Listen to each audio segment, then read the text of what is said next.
సుమన్ టీవీలో మీ business promotions కోసం ఈ కింది నెంబర్ను సంప్రదించగలరు.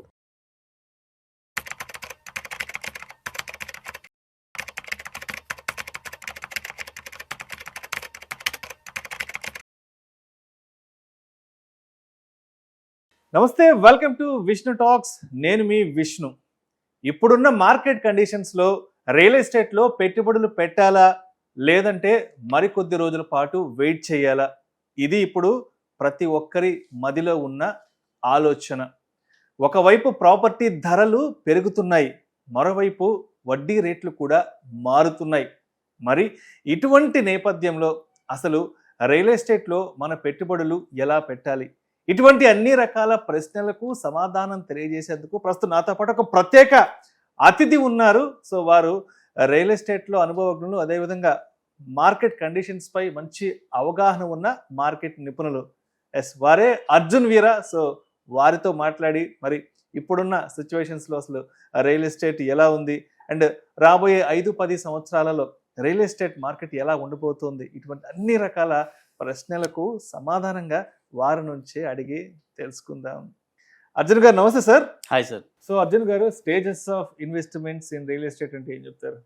Stages of investments in real estate అంటే I can divide any real estate investments into 5 stages అండి.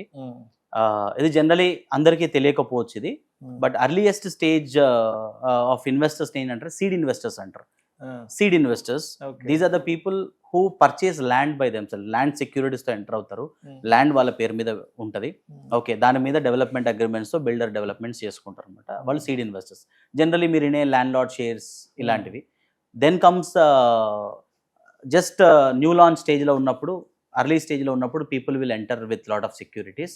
సో దీన్ని ఇన్వెస్టర్ సెగ్మెంట్, ఇన్వెస్టర్ యూనిట్స్ అని కూడా మీరు అంటారు. లేదా జస్ట్ రేరా లాంచ్ అయిన వెంటనే అఫీషియల్గా లాంచ్ అయ్యి అప్పుడు they'll be some advantages from the builder side. New launch advantages ఉంటాయి అనమాట. ఈఓఏ స్టేజ్ అని అంటారు. ఓకే, ఒక 10 to 30 lakh rupees of price differentiations కూడా ఉంటాయి. అలాంటి స్టేజ్లో ఎంటర్ అవ్వాలని that's one stage. New launch, soft launch, pre launch are official launch, ఈ మధ్యలో టూ స్టేజెస్ అనమాట ఇవి. దెన్ అండర్ కన్స్ట్రక్షన్ స్టేజ్ ఉంటుంది. అండర్ కన్స్ట్రక్షన్లో యాక్చువల్లీ సేల్స్ చాలా తక్కువ ఉంటాయి, బికాజ్ ఆల్రెడీ స్ట్రక్చర్ లేసి ఉంటుంది. ఆ టైంలో బయ్యర్ కొన్నా కూడా వాడికి పెద్దగా అప్రిషియేషన్ రాదు. అట్లా అని చెప్పి ఎండ్ యూజర్ కొన్నా కూడా అప్పుడే ఈఎంఐ స్టార్ట్ అయిపోతుంది. ఓకే, ఈఎంఐ కట్టుకుంటూ 1 year 2 years నేను ఎందుకు వెయిట్ చేయాలి అని అనుకుంటాడు. సో ఆ స్టేజ్లో బిల్డర్స్ కూడా సేల్స్ చాలా తక్కువ ఉంటాయి.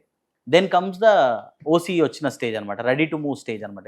ఇది ప్యూర్లీ లైఫ్ స్టైల్. ఇంకా అప్పుడు నేను ఇలా చూసి, నా మోడల్ ఫ్లాట్ చూసి, లేదా నేను కొనే ఫ్లాట్లోకి వెళ్ళి బాల్కనీ నుంచి ఎలా ఉంది, కార్పెట్ స్పేస్ ఎలా ఉంది అన్నీ చూసి కార్ కొన్నట్టు విజువలైజ్ చేసుకొని కొనేసి డైరెక్ట్ ఇంటీరియర్స్ చేయించుకొని వెళ్ళిపోయేది OC stage, ready to move stage. ఇలా 5 స్టేజెస్ ఉంటాయి అన్నమాట.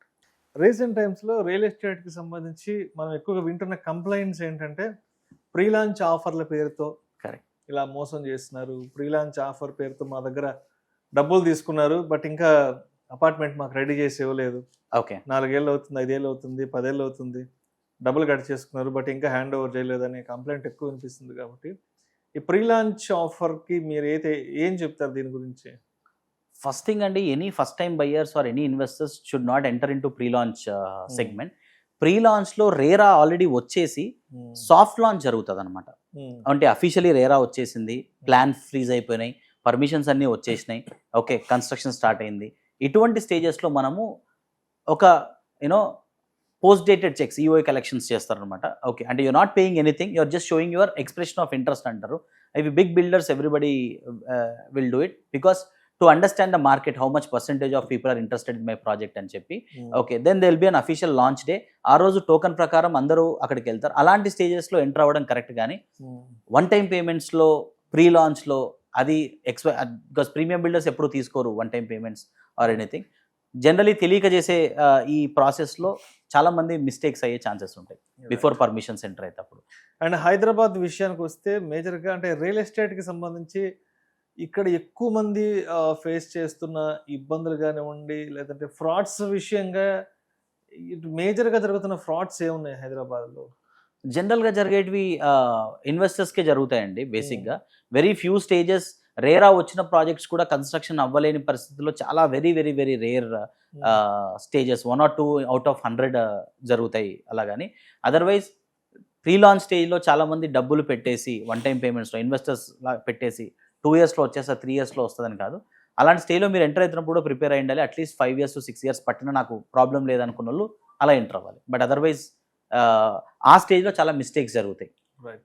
Most of the mistakes. Yes Arjun, అయితే లాస్ట్ 2 years నుంచి మనం హైడ్రా యాక్టివిటీస్ చాలా క్లోజ్గా మానిటర్ చేస్తున్నాం. చుట్టుపక్కల హైదరాబాద్ సరౌండింగ్స్లో ఉన్న చాలా చాలా కొన్ని రెసిడెన్షియల్ కన్స్ట్రక్షన్లో ఉన్న కాంప్లెక్సెస్ ఇక్కడ పడగొట్టడం తీసేయడం జరుగుతుంది కాబట్టి అంటే ఇప్పుడు అంటే హైడ్రా వర్షన్లో జరుగుతున్న మిస్టేక్ ఏంటి, హైడ్రా వర్షన్లో జరిగిన మిస్టేక్స్ ఏంటి, జరుగుతున్న మిస్టేక్స్ ఏంటి?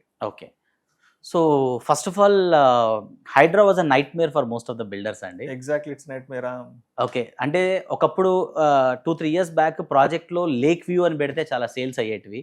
అది ప్రీమియం ప్రాజెక్ట్ లా ఉండేది. రివర్ వ్యూ, లేక్ వ్యూ ఇలాంటివి. సో ఇప్పుడు పొరపాటున రివర్ వ్యూ, లేక్ వ్యూ అని ఉంటే ఆ ప్రాజెక్ట్ చాలా డేంజరస్ స్టేజ్ లో ఉందని మన చేతికి రాదు.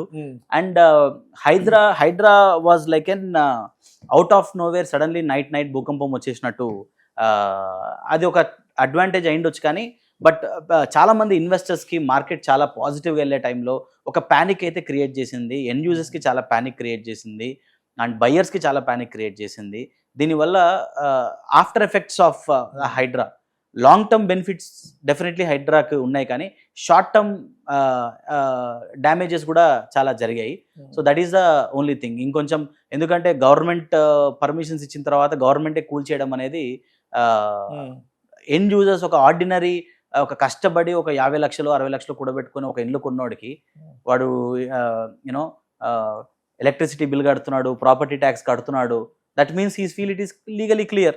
సడన్లీ ఇది ఇల్లీగల్ అంటే హూ ఈజ్ ఎఫెక్టెడ్ అనేది క్వశ్చన్ ఇక్కడ. ఎండ్ యూజర్స్ ఎఫెక్ట్ అయ్యారు.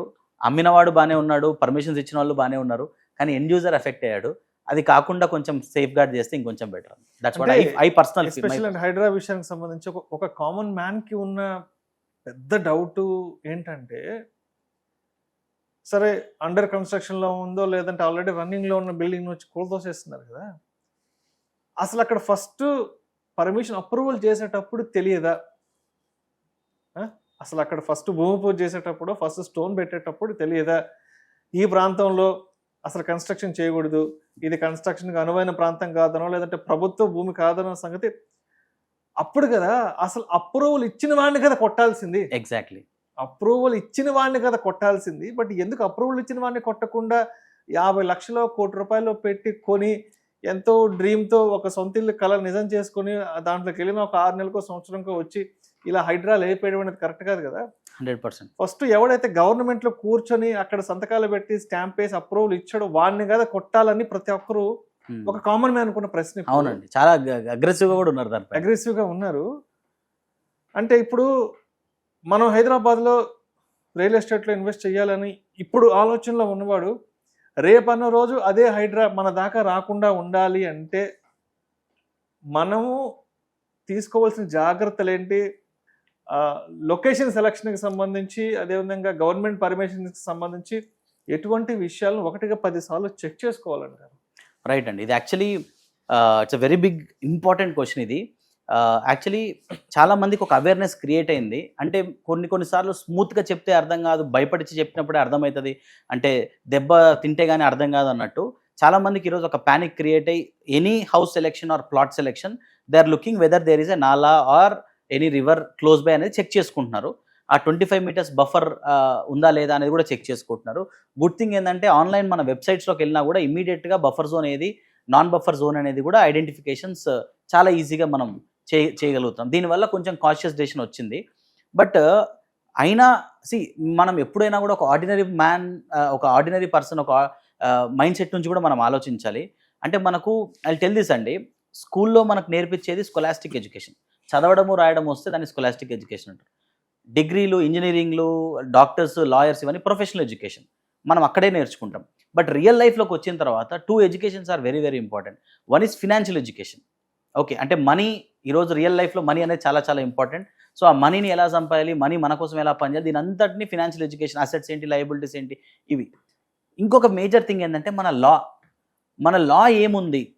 ఓకే, లైక్ చాలామంది తెలియక చేసే మిస్టేక్స్ వాడికి తెలియదు. ఎందుకంటే వాడికి స్కూల్లో కానీ కాలేజ్లో కానీ ఎక్కడ ఈ ట్రాఫిక్ రూల్స్తో సహా మోస్ట్ ఆఫ్ ద టైమ్స్ కొన్ని నేర్పియరు.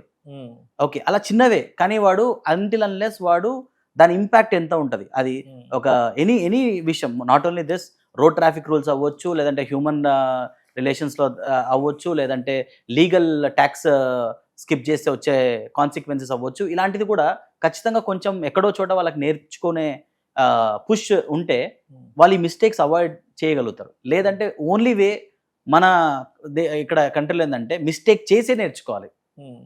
ఏదో ఒక ఫస్ట్ మిస్టేక్ చేసి నెక్స్ట్ టైం ఆ మిస్టేక్ చేయకోకుండా నేర్చుకుంటున్నారు. ఈ రెండు విషయాలు, ఒకటి ఫినాన్షియల్స్, ఇంకోటి మన లీగల్ సిస్టమ్స్ ఎక్కడైతే ఏవైతే ఉన్నాయో. So that is the biggest problem. So Arjun, కొన్ని ర్యాపిడ్ ఫైర్ క్వశ్చన్స్ అడుగుతాను, టకటకా సమాధానం చెప్పాలి. Sure. So best investment, flat or villa? Investment it is land. భూమిలో ఇన్వెస్ట్ చేయమంటారు. ఓకే, ఫ్లాట్లు ఇట్లాంటి విల్లాస్ ఏమవుతుంటారు? First compare to these three, plot or land is the best option. Right. ఇప్పుడు కొనాలా లేదంటే వెయిట్ చేయాలా? ఇప్పుడే కొనాలి. Okay. Deny is denied. Okay.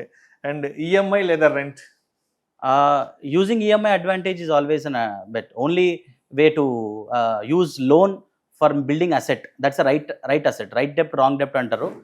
Loan తీసుకొని కొనడం is a right debt. కానీ దాని ప్రాపర్ ప్లానింగ్ ఉండాలి. Right. And investment point of వ్యూకి వస్తే, లొకేషన్ పాయింట్ ఆఫ్ వ్యూకి వస్తే, హైదరాబాద్ లేదంటే టైర్ 2 నగరాలు? Hyderabad. No, undoubtedly it's Hyderabad. Long term లేదా short term investment? Long term. So మొత్తానికి అంటే రియల్ ఎస్టేట్లో ఇన్వెస్ట్మెంట్ చేయాలి అనుకునే వాళ్ళకి మీరు ఇచ్చే ద బెస్ట్ గోల్డెన్ సజెషన్ ఏంటి? వెరీ ఇంపార్టెంట్ పాయింట్ అండి. మీకు ఫ్యామిలీ డాక్టర్ ఎలా ఉన్నాడో, ఫ్యామిలీ లాయర్ ఎలా ఉన్నాడో, ఫ్యామిలీ వెల్త్ అడ్వైజర్ని మీరు ఇమీడియట్గా వెతుక్కోండి. Because he will only create your wealth. ఆయన మాత్రమే మీకు మీ ఇంటికి వెల్త్ రావాలని కోరుకుంటాడు. సో అలాంటి వెల్త్ అడ్వైజర్ మీకు లేకుంటే go find your right wealth advisor. Right. And next 5 to 10 yearsలో హైదరాబాద్లో రియల్ ఎస్టేట్ని ఎలా చూడొచ్చు, ఎలా చూడబోతున్నా ఉంటారు? Second capital already Hyderabad is it's already అందరూ వింటున్న మాటే. ఓకే, హైదరాబాద్ ఈరోజు మన ఆంధ్ర తెలంగాణ వాళ్ళు ఓన్ చేసుకుంటూ, స్పెషలీ అదర్ స్టేట్స్ నుంచి ఓన్ చేసుకుంటున్నారు.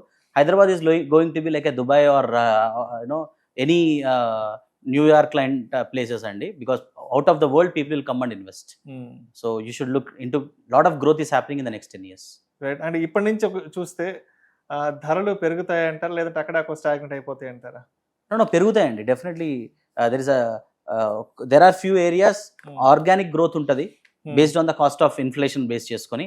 But other areas will grow rapid growth. ఎప్పుడు అది జరుగుతుంటుంది. ఒక సైడ్ ర్యాపిడ్ గ్రోత్ జరుగుతుంటుంది, ఇంకోటి ఆర్గానిక్ గ్రోత్ జరుగుతుంటుంది. Right. Thank you so much Arjun garu. Thank you so much. ఇవాళ సుమన్ టీవీకి వచ్చి విష్ణు టాక్స్ నా షోకి వచ్చి కూర్చొని ప్రశాంతంగా ఒక గంటన్నర టైం స్పెండ్ చేసి ఆ రియల్ ఎస్టేట్కి సంబంధించి ఇప్పటి వరకు నాకున్న డౌట్స్ గురించి, అదేవిధంగా మా ఆడియన్స్కున్న డౌట్స్ గురించి చాలా డీటెయిల్గా, చాలా బ్రీఫ్గా ఎక్స్ప్లెయిన్ చేశారు. థ్యాంక్ యూ సో మచ్ అండి. So thank you very much అండి విష్ణు గారు, నన్ను ఇన్వైట్ చేసినందుకు. I'm really happy to be in your podcast. Thank you very much. Right sir. Thank you and welcome sir.